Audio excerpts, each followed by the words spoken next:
Te dire à toi qui m'écoutes que le désir de Dieu, c'est de te conduire constamment.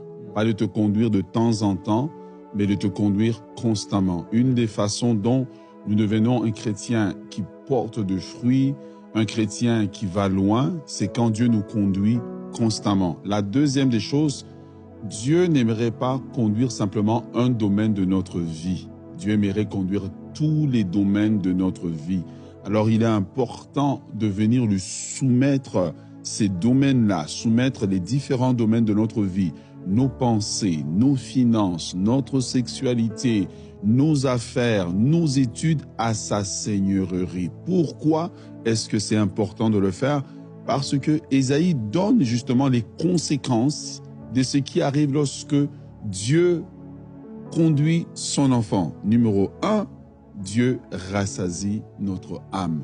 Nous ne sommes plus des personnes affamées, nous ne sommes plus des personnes délaissées, mais nous sommes des personnes qui sont constamment, qui recevons une provision du ciel. Car être rassasié, c'est recevoir une provision, pour la provision du jour. Voilà pourquoi Jésus, dans le Notre Père, il disait, donne-nous aujourd'hui notre pain quotidien.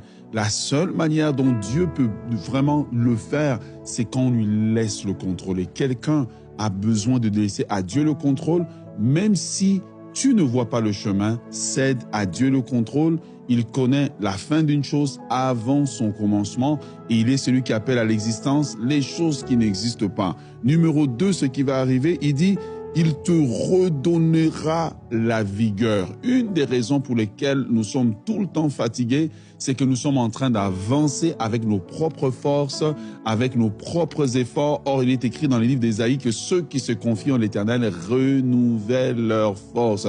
Ils marchent et ne se fatiguent point. Ils courent et ne se lassent point et ils prennent leur vol comme l'aigle. Lorsque c'est Dieu qui conduit, c'est moins d'efforts de notre part. Nous vivons une vie de précision. Ensuite, la troisième conséquence, il dit, tu seras comme un jardin arrosé. Ça veut dire quoi? Ça veut dire que tu seras frais tout le temps.